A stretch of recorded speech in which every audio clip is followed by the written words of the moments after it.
This podcast is sponsored by nobody. Hey dudes, welcome to Splat from the Past, the only 80s themed horror sci-fi show where things can get totally radical. Now today, I will be welcoming back Kathy Golik, who was Laura Branigan's friend and manager for many years, and we are going to nerd out on the entertainment of our youth, talking about film and television and music from childhood.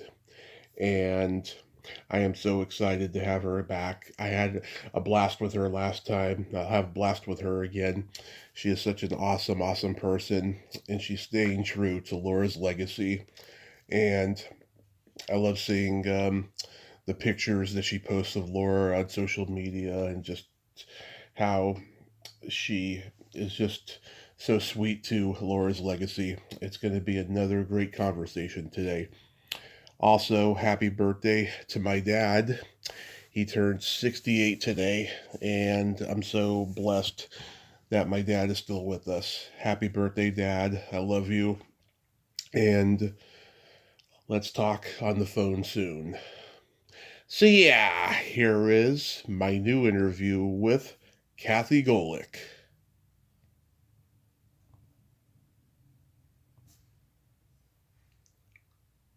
Hey, Kathy, welcome back. How are you today? I'm doing good. Thank you for having me back, Tommy. How are you doing? I am fantastic. Just another day in paradise. Right. For sure. Yes. So going back in time, do you remember the first movie that impacted you as a child? Let's see. I would say that would probably be The Wizard of Oz. Yeah. That's probably the first movie that I actually remember seeing also. And, of course, that's an iconic, classic film. I think probably every child growing up and subsequently as adults even, we may turn it on here and there and watch it. But, that was just old grand Hollywood there when these films are these massive productions. And as a child, just the storyline. And, who wouldn't love the little dog Toto, right? Right. And, it was a good storyline.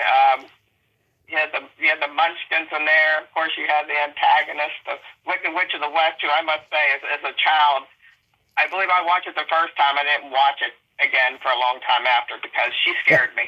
Yeah. So, it took me a while to watch it the second time. But I would say it would be The Wizard of Oz. Of course, the great Judy Garland. And yeah, that's a classic.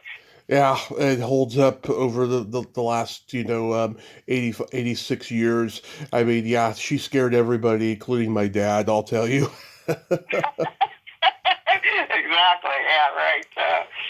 Yeah, that was the first classic movie I fell in love with, but overall, Back to the Future was the first movie that I truly fell in love with. Yeah, I always had that fantasy of going back in time and seeing my parents in high school and finding out why they're so Right. fucked up and why I'm so fucked up, Right, yeah, that was a great movie. Of course, we had the DeLorean in there. Yeah. There too, huh? As a matter of fact, I saw one of those. It's very rare, obviously, because there weren't that many made. It was way back when, but I actually saw one of those on the highway a few months ago. Yeah, it wasn't one of those cyber trucks. It was truly a DeLorean.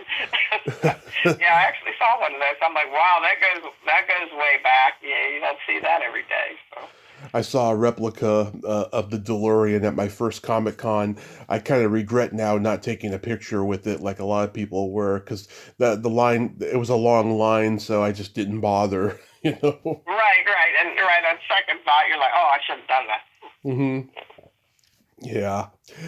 What movie genre did you gravitate toward the most? I like probably like the rom-coms, like When Harry Met Sally, and like My Big Fat Greek Wedding.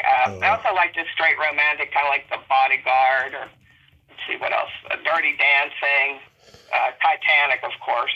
I like thrillers too, the suspenseful. When it comes to the top of my head would be Jodie Foster, Silence of the Lambs. Oh, yeah. Hannibal Lecter. Yeah. Well, for romantic comedies, I mean, Annie Hall is my favorite romantic comedy ever. Right. You Yeah, know, that's a good one. Yeah, I forgot about that one actually. Yeah, I I liked it. Okay. I'm a VHS collector, and like I have all the VHS prints of Annie Hall. I love it that much, and I'll watch it any time of year, and I just love that movie. It's one I can quote. I could quote, till the end of time. Do you remember Just the Way You Are with Christy McNichol? Yeah, yeah, That's another yeah, Chris. one. That's another Yeah, one I yeah. love. That was a good one. I met Christy McNichol at a Comic Con a month before the pandemic, and I just told her how much I love that movie, despite the fact that she went through a lot of trauma during it. That's when she was diagnosed with bipolar, and they had to shut down Right. production for a year, and she was just so wonderful. And I got this beautiful 8x10 of her in the movie, playing her flute that she plays in the orchestra in that movie. Right. And yeah, it was just a fantastic experience. I Yeah, love I bet. I love the two movies that Chevy Chase and Goldie Hawn made, Foul Play and Seems Like Old Times. Right. Yeah, you can't go wrong with those two in a movie. No, Oh, they should have made more. They were just so fantastic. They're like Cary Grant and Audrey Hepburn. right. Exactly. You have those classic pairs, and they certainly were one of them. Very great at those types of movies for sure. Yeah, when I think about other movies that I liked growing up, I think of Jaws. Jaws is one with the shark. Oh yeah. Yeah, Steven Spielberg, one of his, a great film there. What I remember with that one is my family. We used to take a lot of trips to Florida for Hmm. vacation when I was growing up, and I remember after seeing that, before that I would always take a raft and I would go out in the ocean and everything, and I didn't go out really far, but I didn't stay out real close to the shore either. But after Hmm. I saw Jaws, yeah, I don't think I went back in the water. I stayed safe. I was swimming in the hotel pool. Yeah, so It never it never affected me like that. And it's funny. I am a little bit scared of fish. I just always thought that they were just the creepiest creatures because they're underwater in right. general. You know, but the movie, no, didn't really impact me that much. Right, right, and I think of let's see what else. E.T. E.T. That's a great one. Yeah. Yeah, I remember my daughter. I don't know how that happened. I should have shown it to her before that, but she had never seen it. Hmm. And she's 20. She's 26 right now. But a few years ago, I guess, and it was 2022. It was the 40th anniversary. So I took her to see it. They had a couple showings for the anniversary, and it was neat to share that with her, and she really enjoyed it. So I had a nice time taking her to that. Yeah, I sometimes when a classic movie is re-released, I go see it in the theater. I've seen Ghostbusters and Ferris Bueller's Day Off and Pretty in Pink re-released in the theater, and it's funny. You laugh at certain things that you never found funny until you saw it with an audience. Exactly, exactly. Right, because I remember growing up, I went with my parents to a fair amount of movies, Hmm. but once the VCR came out and the videotapes came out, the video rental stores, Hmm. I think a lot of that going actually to the theater, a lot of that was transferred to just, renting a movie from one of those stores and viewing it at home. Um, that was a different concept. I remember Purple Rain. That's Oh, probably the first one I remember renting is Purple Rain. And as a matter of fact, I'm a big Prince and the Revolution fan. And hmm. actually, tomorrow that's going to be in the theaters across the U.S. One Oh, night only, Purple Rain, the Dolby experience of it. So I'm actually going with a friend, and we're going to go see Purple Rain tomorrow. One of those neat theaters that have the nice reclining seats. So it'll be oh, a nice experience. And Purple Rain, I actually saw last June. I took a trip to Minneapolis when they were celebrating the 40th anniversary of Purple Rain. Of course, that's where Prince is from. That's where Paisley Park's from, which I've right. been to before. Yeah, and I actually saw the first I think a month later, then they released it on DVD, the 4K version. I saw that first in the State Theater there, right in Minneapolis. And the Revolution was there because they were going to be doing a couple shows, so they did a panel discussion after that, so that was very interesting. And then I did see the Revolution perform 2 nights in a row at First Avenue, which is, of course, the club where Prince got his start, where a lot of Purple Rain actually takes place, the performance scenes and all. So, Purple Rain... That was a monumental movie as I grew up. I was also the kid that I had my Sony cassette Walkman. I took it to high school, and I would put the Purple Rain soundtrack in and have the headphones on. I'd be the kid that was having my hands to it or singing. My friends would kind of look at me a little strange, but I just loved the music, and I remember doing that, taking my little Sony Walkman to school. There's this great Purple Rain book that came out last year, and I interviewed the woman who wrote it, and she got to meet Prince a couple of years before he died. It was when Purple Rain turned 30. He didn't understand like the millennial nostalgic thing of why people like a person's old work. He just didn't understand it, and he became aware of how much people loved that movie. When that 30th anniversary came, and she sent me a copy. She sent me a copy of the book. Oh my God! It was in this beautiful velvet purple case, and it's like I treasure it. I keep it clean and everything. You know what? I actually have that book, but it's been sitting for several months. I haven't had time to read it yet, so you're motivating me to jump right into it. Yeah, I've been meaning to get to it, but it's been sort of crazy. I've been really busy. Haven't been able to pick a book up, but yeah, I have that sitting downstairs, and I will definitely be reading that soon, checking that out. Oh yeah, go dust it off and go read because it is beautiful. It's a beautiful book.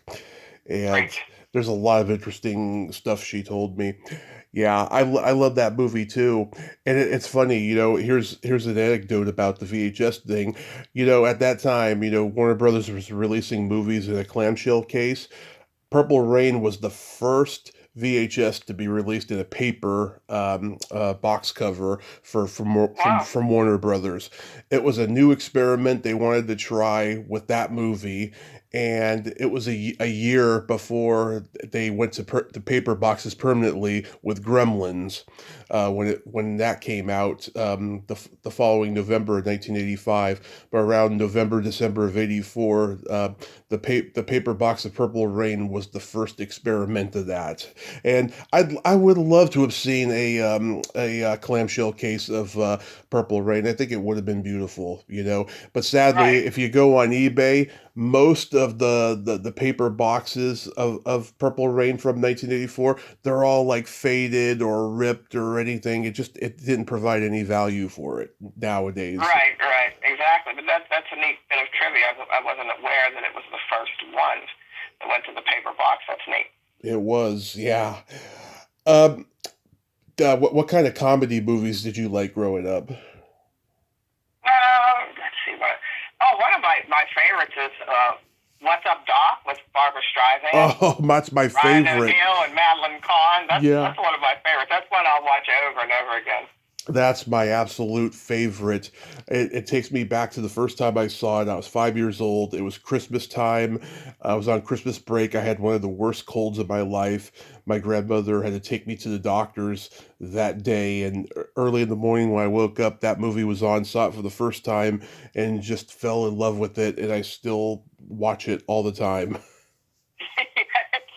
That's a classic. The timing, the comedy in it, I mean, they were all great. The timing that they had, the chemistry with each other. Of course, I love Barbara Streisand and Ryan O'Neal, but I love Madeline Kahn's character. Yeah.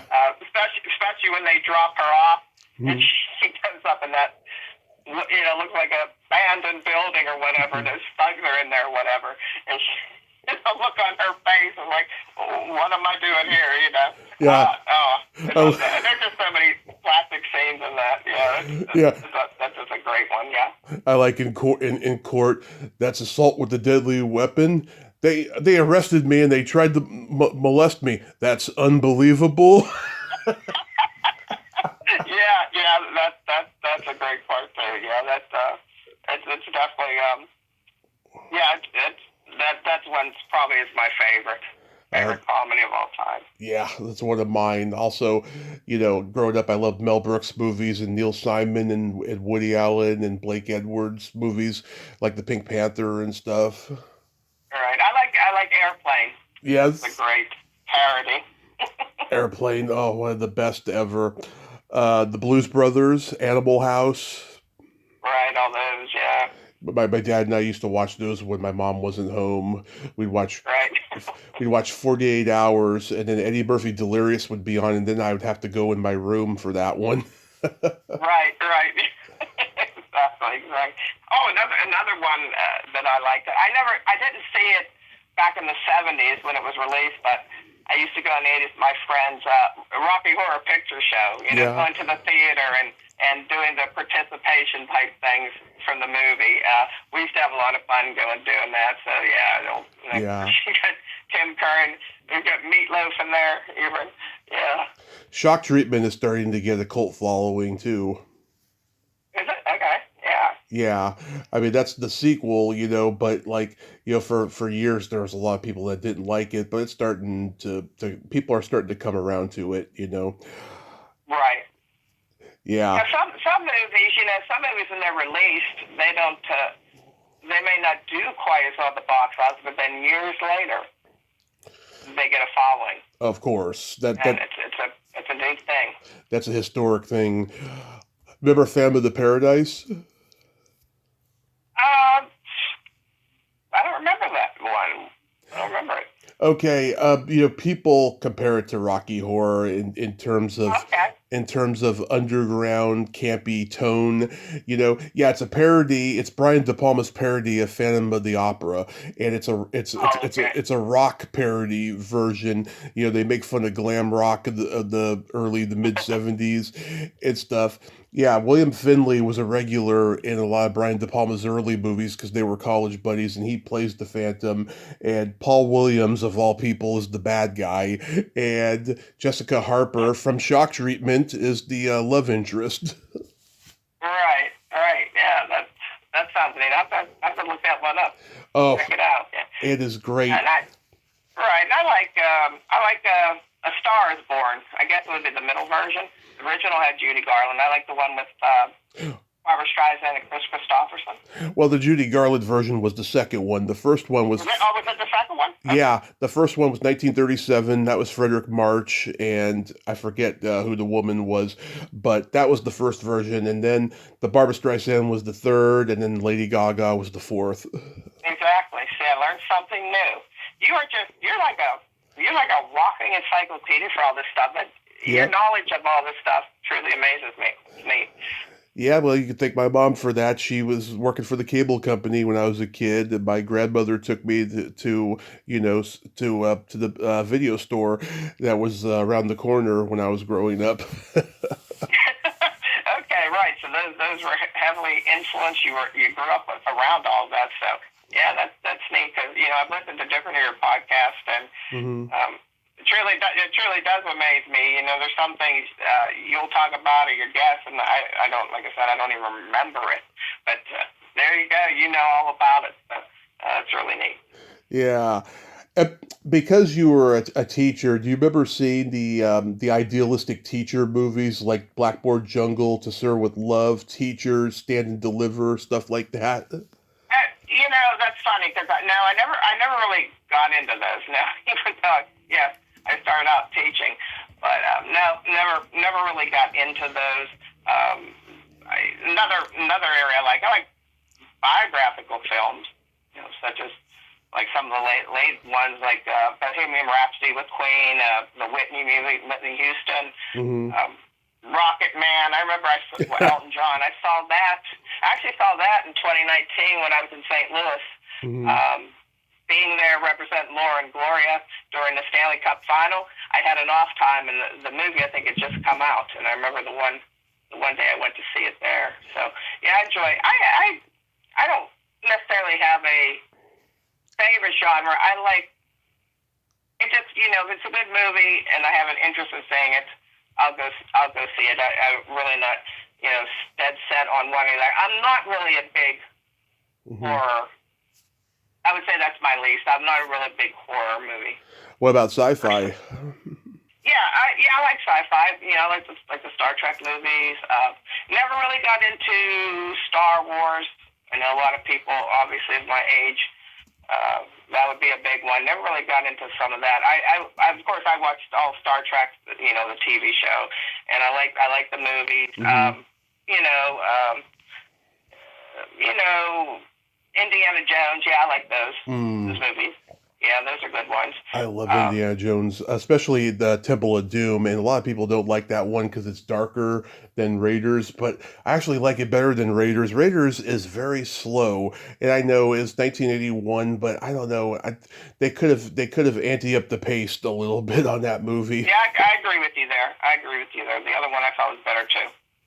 Yeah, and Last Crusade is slow like the first, is slow like Raiders, but I think it's a little bit more entertaining. But I love them all, Yeah. Right, and again, you would be the same way. You like all kind of movies, and that's great, and that just every time you watch another one, you get more knowledge. Yeah, I haven't seen the new one, the new Indiana Jones. When I saw Kingdom of the Crystal Skulls in the theater, and there were moments of it I liked, but for the most part, I didn't like it. But I actually watched it with some friends while we were smoking pot one night, and they decided they were going to do some shrooms. I didn't want to do shrooms, but I was laughing my ass off at their reaction to this movie while they were on shrooms. They just had these smiles on their faces that didn't leave, and I'm just hysterically laughing about it. And they think it's the coolest movie ever. Right. You probably found them more fascinating to watch than the movie in the end. But, Yes, by a long shot. Yeah. Did you have any movie crushes? I like, let's see, Patrick Swayze would be one. Yeah. Let me think. I like Richard Gere. Mm-hmm. Harrison Ford. Mm-hmm. Rob Lowe. What teenage girl in the 80s didn't love Rob Lowe? Or a lot of those guys that played in those Rat Pack movies. Yeah. And what teenage girl didn't like? And what teenage girl Rob Lowe didn't like? I know that's easy. Well, that's true too. Yeah. Right. So you like the ruggedly handsome guys? Right. Yeah. I like the Tom Selleck. Yeah, I was really into Cary Grant. My mom had a paperback book that had all these beautiful black and white pictures of him, Natalie Wood, and like a lot of 80s movie actresses that I've interviewed and become friends with. Strangely enough. Right. Yeah. A ton of them out there too. Right. A lot of them.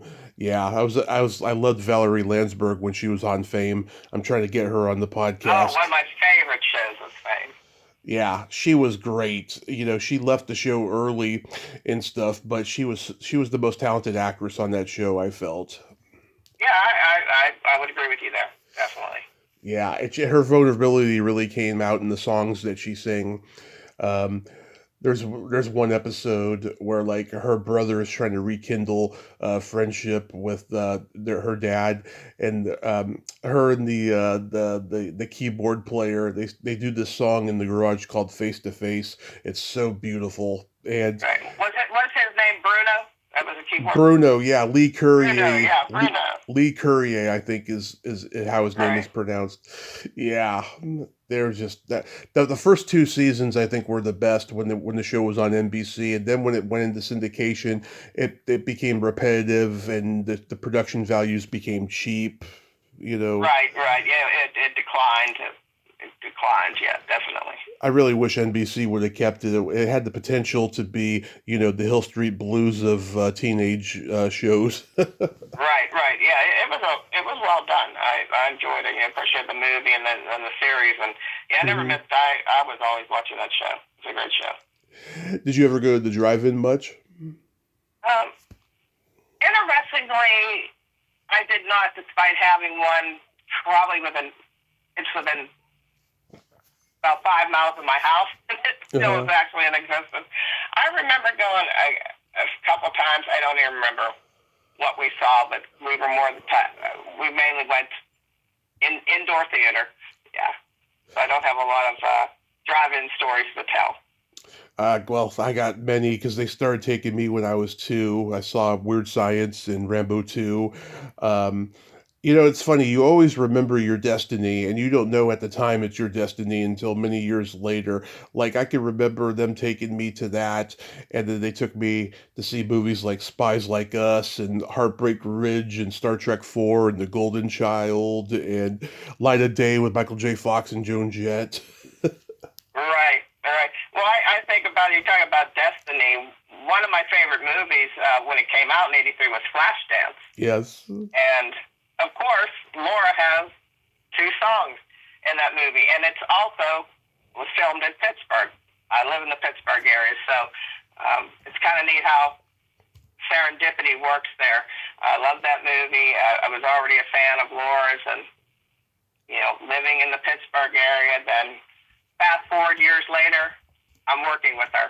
Yeah. And eventually became friends. So yeah, that's pretty neat. So Flashdance is near and dear to my heart. I took a friend over, it was last summer, took them to the Carnegie Museum down in Pittsburgh, and I showed them the one scene from the movie where the Greek statues are, and it's the 2-level there, it's a white room, and Maniac is playing, and she's running around that area, so they didn't know that. I said, yeah, this is where they filmed that scene from Flashdance, and they were impressed with that. They thought that was pretty neat, so...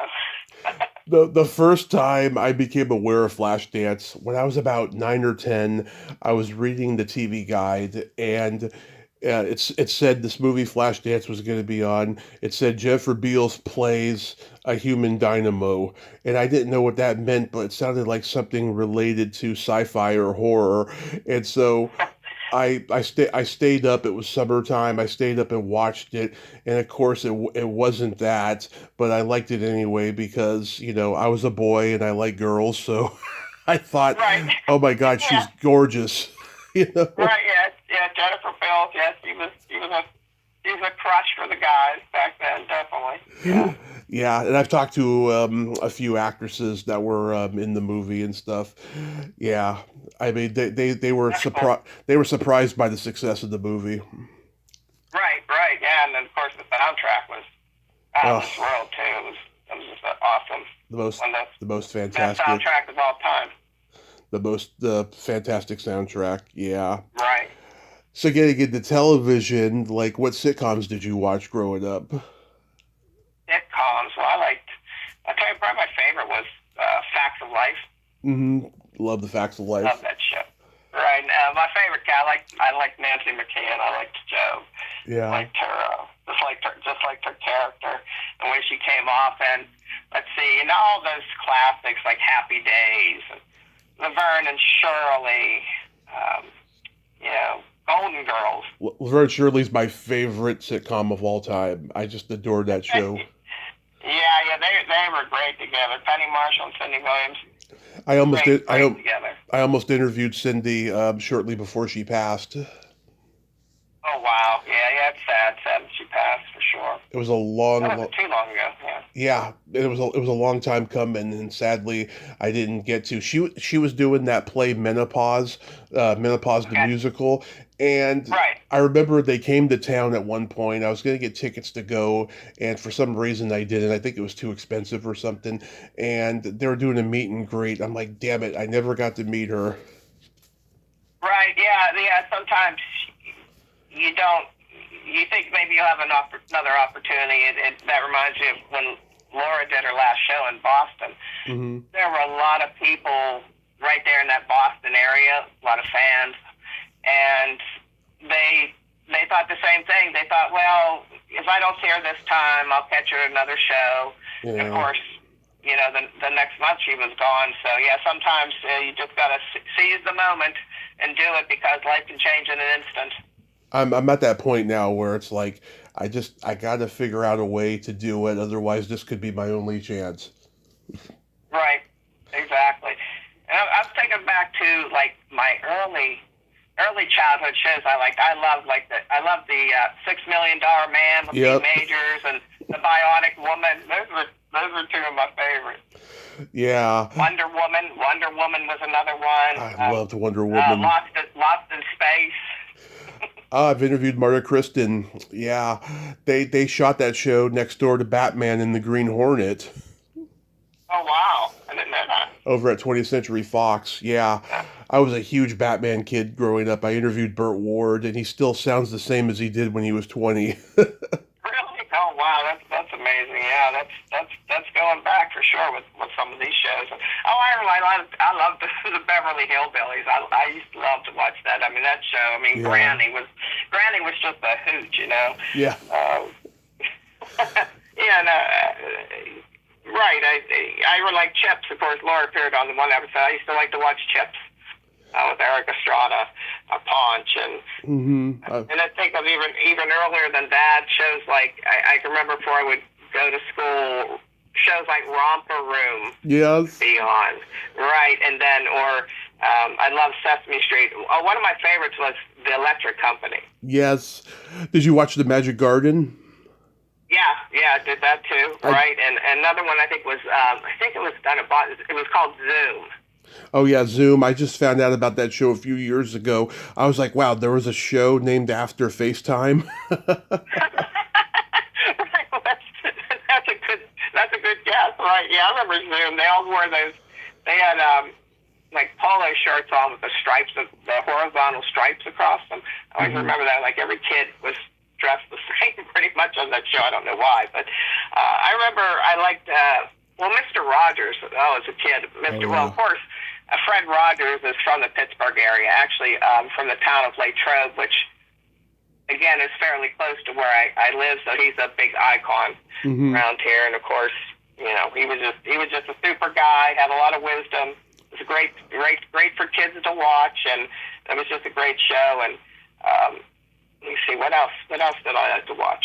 Family Matters. Loved Urkel, Steve Urkel. Oh, he was my hero. I used to dress like him around the house. I have a picture on my Instagram. If you go look at my pictures, there's a picture of me dressed like him when he used to work at Rachel's Place. Right. Oh my. Yeah.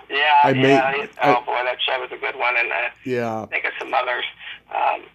Like Land of the Lost with the stacks, those ugly looking slee stacks, and HR Puffin stuff with little Freddie the Flute. Oh, go check out my interview with Sid Krofft. It was, oh my God, sensational. You know, it's funny, we're talking, and we're in the middle of a snowstorm in California on a very rare February day where there's snow, and there was a shitload of technical difficulties. I spent about 12 hours editing that episode, but just the stuff he told me was just fantastic. We talked about Land of the Lost, because that's my favorite show of the Krofft Brothers. Right, yeah, that was a great one. Let's see, another one like, do you remember the Banana Splits? Yes, I've talked to at least two of the puppeteers from that show. Okay, yeah, that was a crazy show. That was a good show too. And of course, I love the music TV shows. American Bandstand. I watched that. I was fervent to watch that. Never missed it. Same way with Solid Gold. I remember Solid Gold came on Saturday evening, 7:00. Never missed that one either. I loved all those music shows back then. Yeah, I loved American Bandstand and Don Kirshner and Midnight Special and stuff. I've seen all the reruns of those. I was a big I Dream of Jeannie fan. You know, there's a story about, you know, they had to reshoot the pilot because her belly button showed and it was controversial back then. Oh, yeah, I can imagine. Yes, that was so controversial. Star Trek broke the rule 2 years later. Barbara Luna and Nichelle Nichols showed theirs, and then Gene Roddenberry got back at the NBC censors in '73 by doing Genesis 2, where Marion Hartley had two belly buttons. Right, exactly. Right, Yeah. trying to prove a point there, right? Yeah, Exactly. that's something how TV has evolved and how it's really, you can do pretty much anything on it nowadays. Right, before there was a lot more stuff that was censored, and you couldn't do this, couldn't do that, and then you have the classics, the Brady Bunch and the Partridge Family. Oh yes, I love the Brady Bunch and the Partridge. Those growing up too, right? Oh God, so many generations have. I'll tell you. Right. I have every episode of the Partridge Family on DVD. I got it for Christmas a couple of years ago, and I couldn't believe. Yeah, I hadn't seen the show since like the '90s. I could not believe how edgy that show was. Yeah, right. Yeah, I have to go back. This is good talking to you about all these, because it's sparking in me the desire to go back. Watch some of these shows again. Right, because the classic TV, and I had a big crush on David Cassidy. Mine was Davy Jones. I was a big Monkees kid. Right, I like David Cassidy. I like Sean Cassidy. They were some of the hotties back then. Did you watch Head of the Class? Yeah. That was a favorite of mine. I forgot about that one. Yeah. Yeah, that was a good one too. I've talked to Christine Hodge, who played Simone on that show. She's a sweetheart. Yeah. Do you remember this only lasted one season? TV 101. No, I don't remember that. Sam Robards plays he's a photojournalist who quits his job and becomes a journalism teacher at this high school, and he teaches the students how to be real journalists and they start solving like crime cases that are going on within the school through journalism and like broadcasting it. It was a very ambitious show, and it was a good one. There's episodes on YouTube, Yeah, I just made a little note of that. I wrote that down. I'm gonna have to check that out. Yeah, I like shows like that. I like that type. Definitely have to check that out. It was Sam Robards, and Wormser from Revenge of the Nerds is in it. I've interviewed him, and we talked about that show a little bit. Yeah. Right. I was a big Three's Company kid. Oh yeah, who didn't love that show, right? I mean, John Ritter. I mean, great, and Suzanne Summers. And oh my goodness. Yeah, and the Ropers and all those body innuendos. I loved it. Yeah, exactly. I mean, TV. Today what do we have mostly today? We have reality shows, and I mean, I'm not going to say don't watch any of them here and there, but I still like the shows when writers actually wrote, and they wrote good quality shows, and they were produced well. Yeah, there's nothing like these shows that we're talking about. As All in the Family says, those were the days, right? Yeah. You just don't get that type of quality nowadays, or that type of creativity, I don't think. No. God, back then, I mean, people took chances, and they took chances in ways you couldn't today, like, I mean, MASH was on for 11 years, and they took so many chances of showing how horrific war was, and it was very democratic and very, and just it was shown with love, and yeah, exactly. A lot of the TV back then, it was you could enjoy it, but there was a message in it too. A lot of times. I mean, it was MASH or Back to Life. There was always something, especially for if you have young people watching, or even adults, a show like MASH.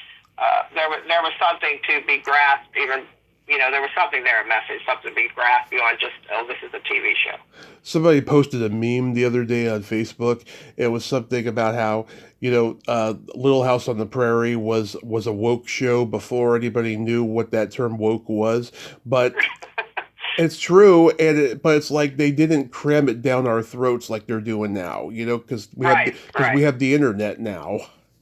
right. Yeah, the internet, social media. Right. It's we're just bombarded. Right. Exactly, exactly. Yeah. Do you remember Alf? Oh yeah, Elf. Yeah. Oh my God, Yeah, that little creature. I loved him. He was like a Jewish Borscht Belt comedian, with those That's a good one-liners. way of putting it. Yeah, with those one-liners, it just cracks me up. Even now, when I watch it, it cracks me up. But that show was a technological nightmare.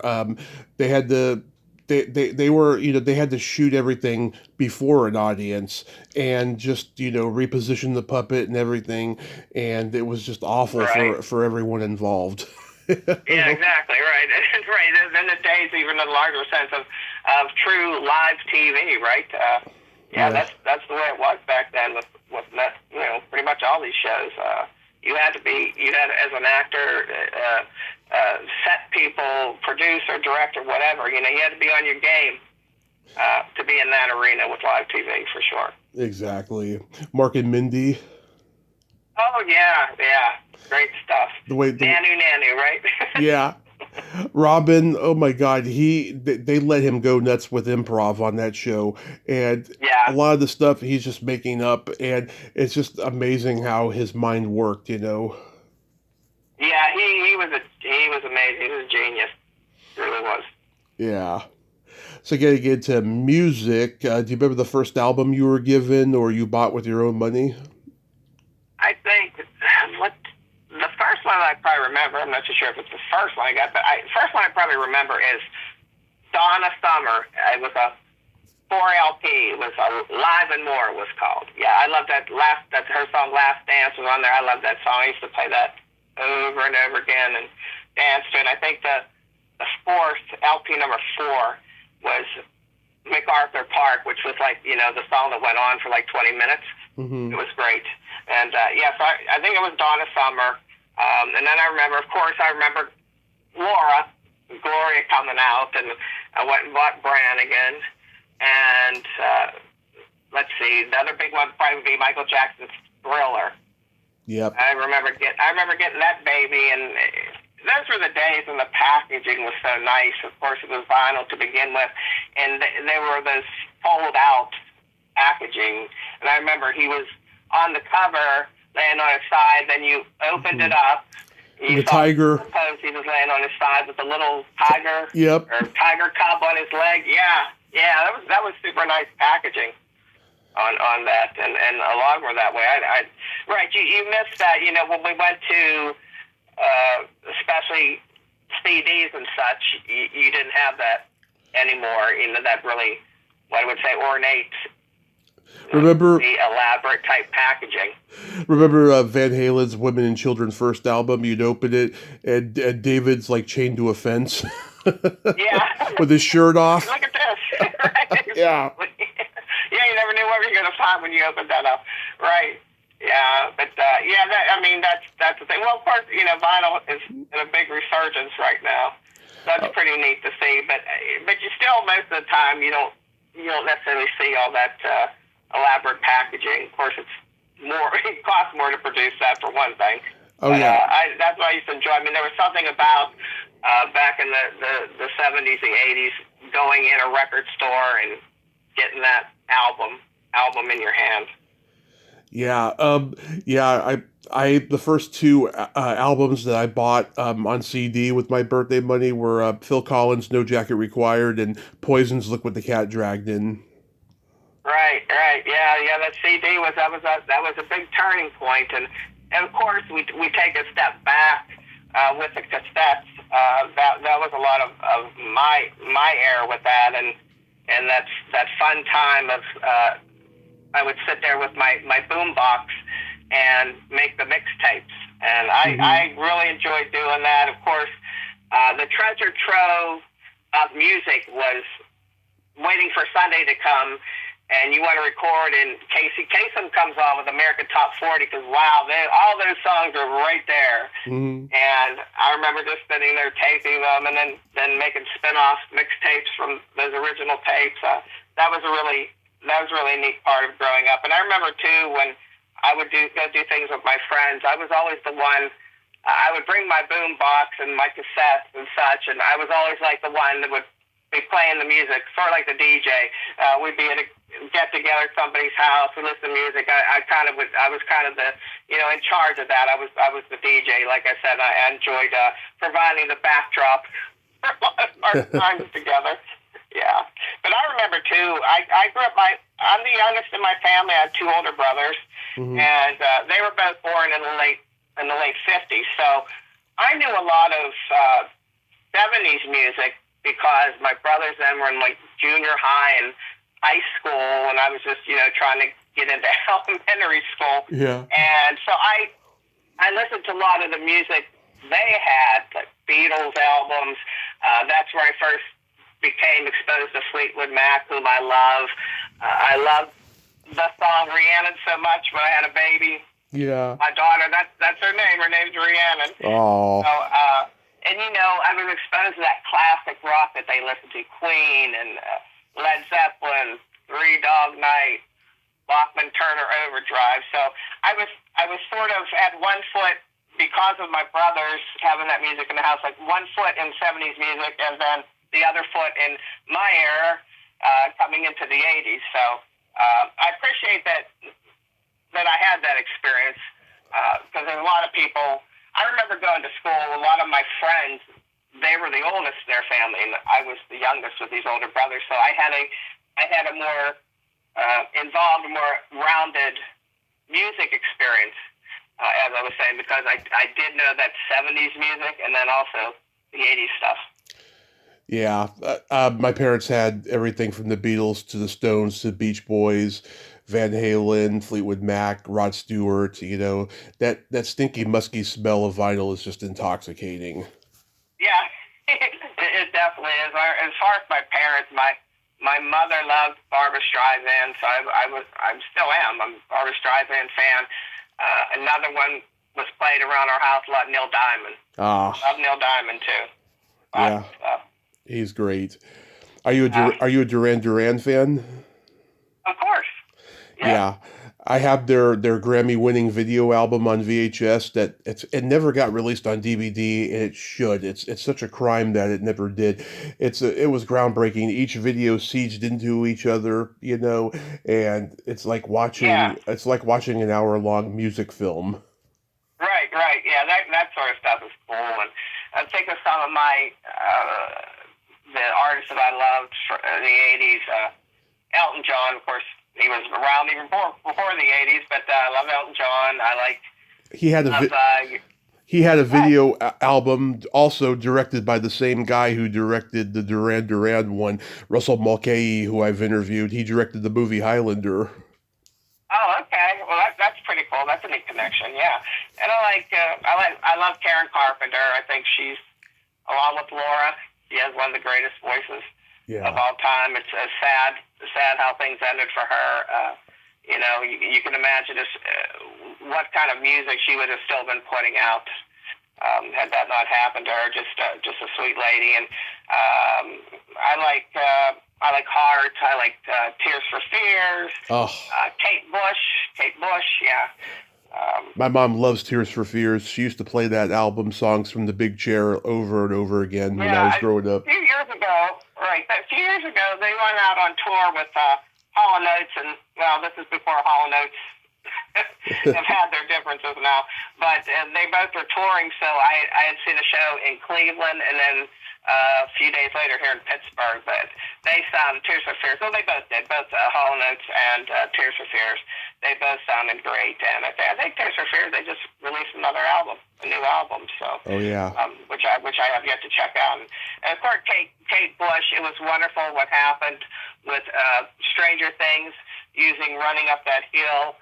To see that resurgence of that's just such a great song. I love that song since it came out, and I think I've seen a lot on social media. People talk about Stranger Things, and we're going to see the new season. A lot of people say, "Geez, wouldn't that be neat if they'd use Laura's self-control in there?" And I think, yeah, that would be nice. That would be a great that'd be a great thing for her too. So who knows? I don't know if they will, but nice to think that way. Of course. Laura's done well, and as far as TV and film use, they use their songs a lot. So yeah, that's a great thing. And I loved Genesis, Phil Collins. Oh yeah. Yeah. Like I said, No Jacket Required, that first album, and I had that video album too. It's just it was hot at that time. It was really big. Right, and right, exactly. He was everywhere. And I like, what else do I like? I like the Canadians. I like Loverboy. I like them. Old Mike Reno wore those red leather pants. Yeah. I remember that. Yeah, and I like Journey. Steve Perry. Oh, I've seen them live. They're from the Bay Area, and right. I've seen them live. And the new guy, God, he sounds exactly like Steve Perry. Yeah, he's very, very talented. That's for sure. Very talented. And let's see, a big one. I like Air Supply. I never got into Air Supply. Yeah, I actually saw them twice at a local theater. They've come 2 years in a row, and I must say though, Russell on vocals, he knocks out of the ballpark. I mean, he sounds exactly the same as he did back then. Just wow. And that's the thing. Of course, I see my share of '80s artists, and I also think about Laura. And no, obviously, I'm not having a total disrespect for any artist, but as I'm sure you know, you hear some of them saying they go out on tour, and some of them just don't have it anymore. And then there's other ones, wow, they seem like they haven't changed much at all, their voice. But that's where Laura was at too. It's so sad what happened to her, because she had the greatest voice still.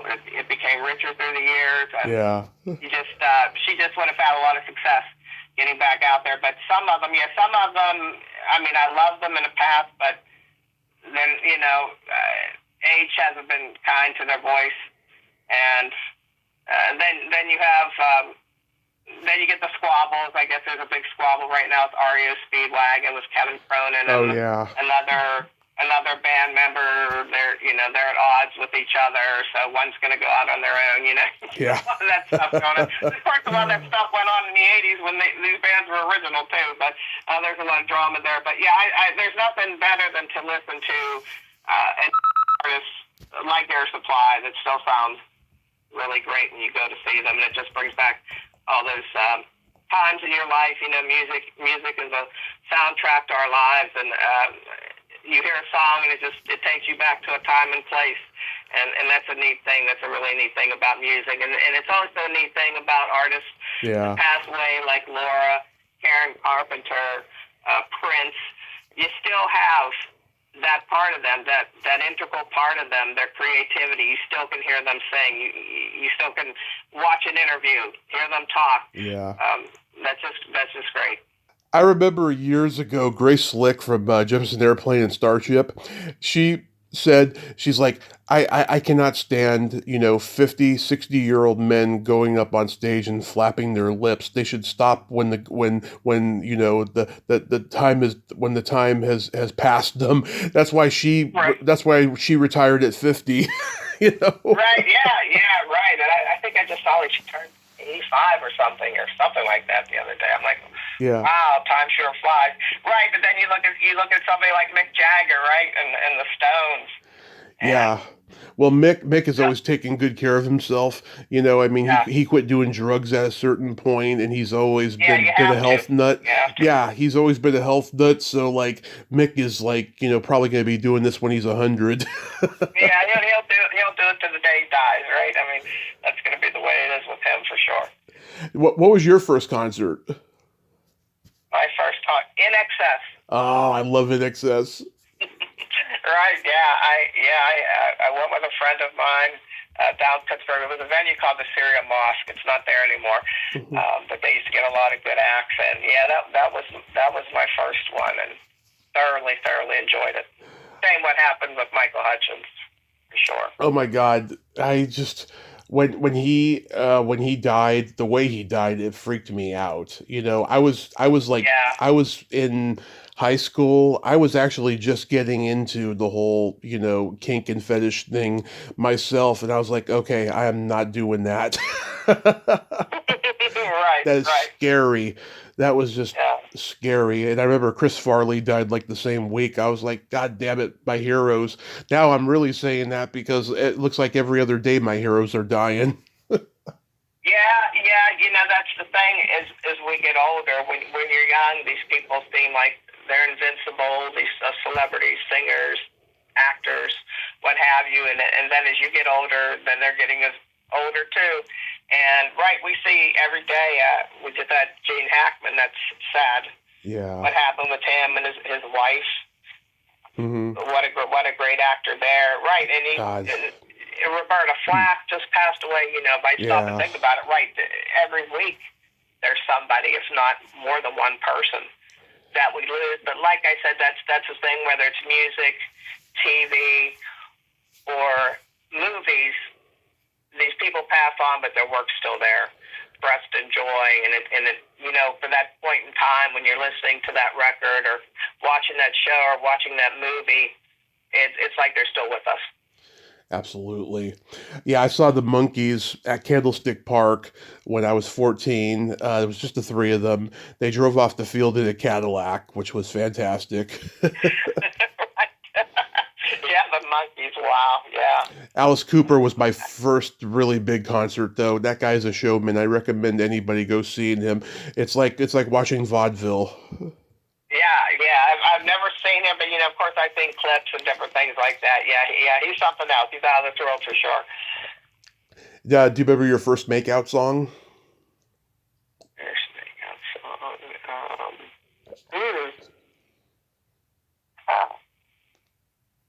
Well, I know one I can remember. I love the Footloose soundtrack. Yeah.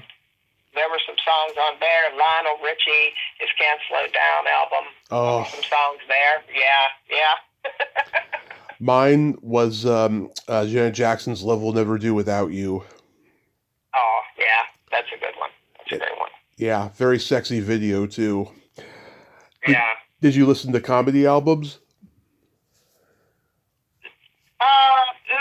Not really. I was familiar with some, comedians of our time, but I never really got into that much. Okay, we had Lily Tomlin's This Is a Recording, and I still love that album to this day. Right, yeah. We had he's a great one. We just had great comedians of that era of the 80s. John Candy, some people like that, yeah. Fritz Farley and different people. Yeah, Belushi. Like I said, I watched those. Belushi, Radner. Yeah. I'd watch those movies with my dad when my mom wasn't home. So. Right. Belushi. I did enjoy watching Saturday Night Live, of course. So you had your comedy skits there, of course. Oh, did you watch Did you watch the anniversary show? No, I did not. That's what I'm going to stream soon and watch. Yeah. Me neither. I heard that there was a huge emphasis on the newer cast, and there wasn't a whole lot of tribute to the old cast that much. Other than, they were there obviously, but it was a really weird anniversary show. I heard. Okay, yeah. So we'll check it out. I also taped it off of one of the networks. I haven't watched that yet either. They did one. It was for SNL for the 50th anniversary, but it was music acts.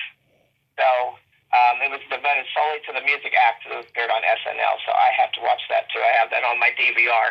Yeah. I have to watch that sometime soon. Here's a fun question. Do you remember how old you were when you first discovered your belly button? Oh boy. Probably. Mm-hmm. Well, probably what I can remember. Probably 4 years old. Yeah, I was about 6 I'm sure I discovered it before that, but I don't remember. So. Same here. Around 6 or 7, like me and the other kids would be contemplating ours and comparing them, and right. I had a girlfriend who had an adorable Audi, and we used to play doctor, and I'd thump it, Yeah. Yeah. Right. It's like, yeah, right. Or what are you, any or an Audi, right? So that's the way that goes. So what's new on the Laura front? Any tributes or re-releases coming up or anything? Yeah, well, I'm always trying to work on something. Reissues, obviously. The big one that I would want to see is, and the fan base wants to see really, is for Hold Me, because that's the only album of Laura's that hasn't been reissued. So Mm-hmm. we tried to initiate a project with Cherry Pop over in the UK several years ago. And, of course, what they want to do, what I want to do, we don't just want it to be the album. We want there to be bonus tracks, and they have to be an expanded edition. And we had this really super, super track list. And we submitted it to, and this is really actually towards the tail end of when COVID, before it broke and wasn't as deadly. I don't know if that had anything to do with it. I don't know. But Rhino, who holds the rights to Laura's music, they totally did not want to license 90% of what we had there. And a lot of it was, you would wonder, well, why? What's the problem with this? There was one or so that was an unreleased track. Mm-hmm. Really anything. This stuff is just sitting in the vaults. What good is it doing sitting there? But they denied it, and then we waited for a couple months and tried to do it again, same thing. So I'm still trying to work on that, really, to get a Hold Me reissue. One that is right. I mean, when they made those denials, I was talking with the project manager with Cherry Pop, and we just decided if we can't make it what we think is best to put Laura's name on it, then we just want to put a pause on the whole project for now, because that's what I'm all about. I don't want to just put out a reissue just to put out a reissue. I want it to be quality, something that the fans, something's going to be different. There's going to be things on it that they haven't heard before, or different variations of something. So I'm still trying to work on that, and there's a few other projects that are going on. I'm working with this guy over in the UK on something. Some of this I really can't say what it is at this point, because it's in the developmental stages, and I'm not sure if it may proceed, it may not proceed. So yeah, there's some sticks in the fire, as they say. I'm always busy. Of course I do Laura's social media, but that's not all that I do, obviously. I'm anything that has to do with her, from copyright stuff, legal stuff, which is my least favorite to deal with, to doing stuff like what I'm doing with you today, or other people. Just anything that has to do with her, it keeps me busy, and that's a good thing, because being kept busy tells me that her legacy is remaining both relevant and vibrant out there. And of course, as I said, we're seeing a lot of uses of her songs in different sync licensing for film and TV, and that's always great. And always, of course, I always want to give a big shout out. Anytime I talk about Laura or do anything, I always want to give a big shout out to her fans. She has such a devoted number of fans across the globe. They're great people. I enjoy mingling with them on social media, get involved in discussions with them. They're just great, and they really partner with me in carrying forth their legacy.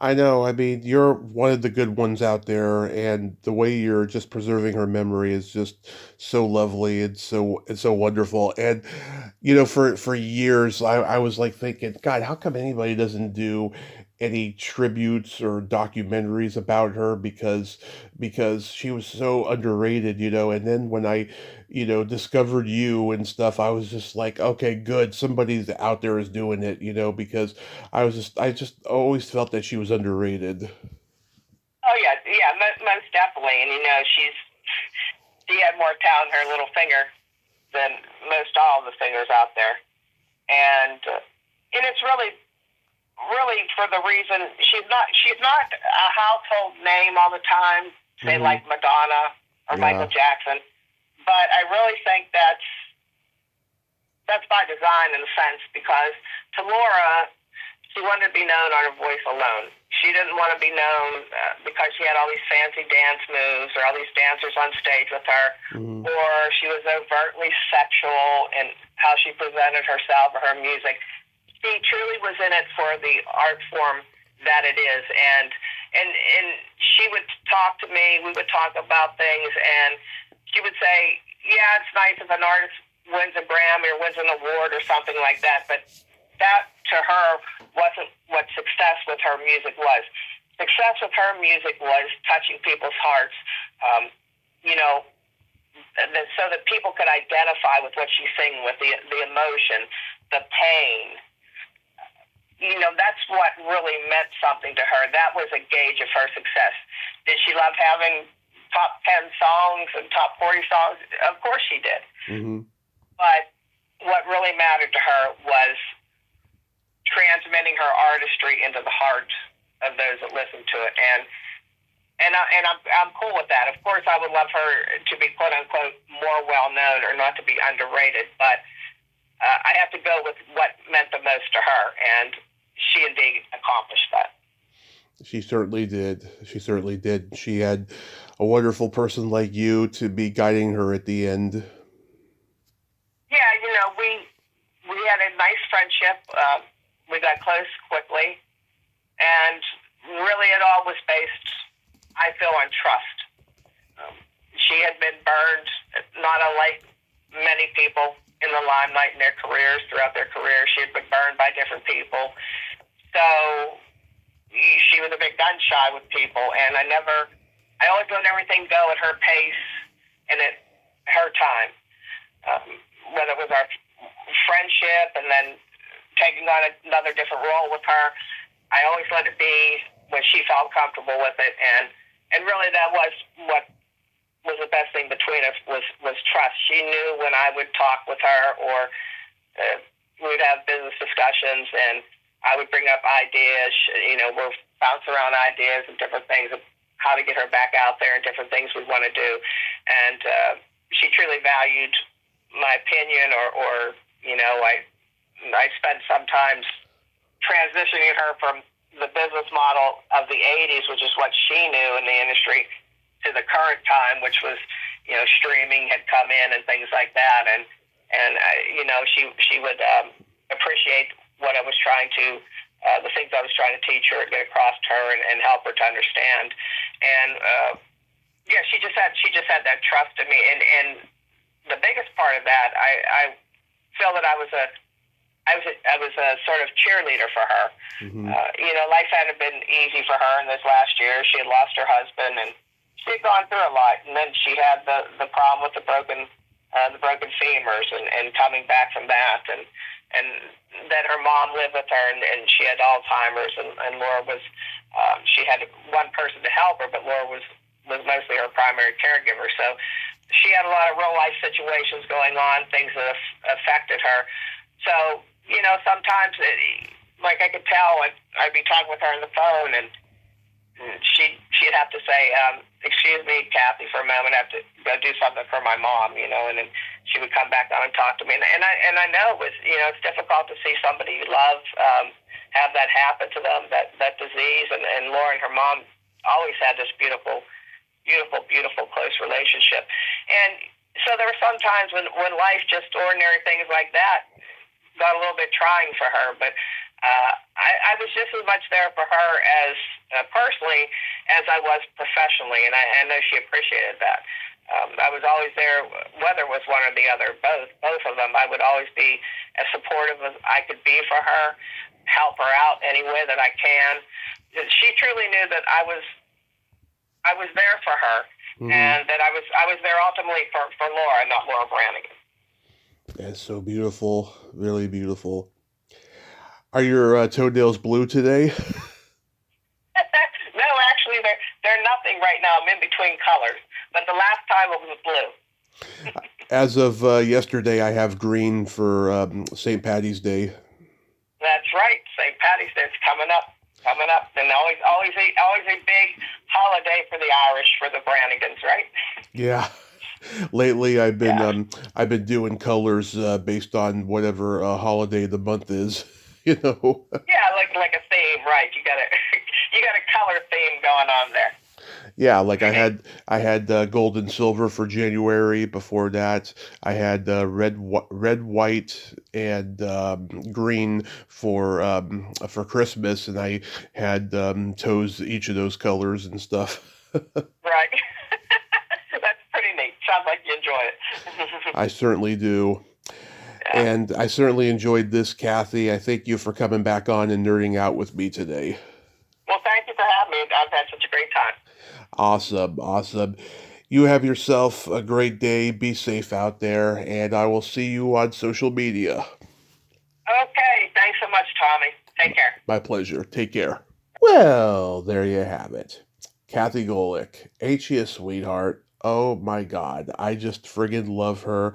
She's got such a great laugh, and she's got great anecdotes about Laura Branigan, and I'm so glad that we could nerd out today. That was so much fun. I enjoyed every minute of that.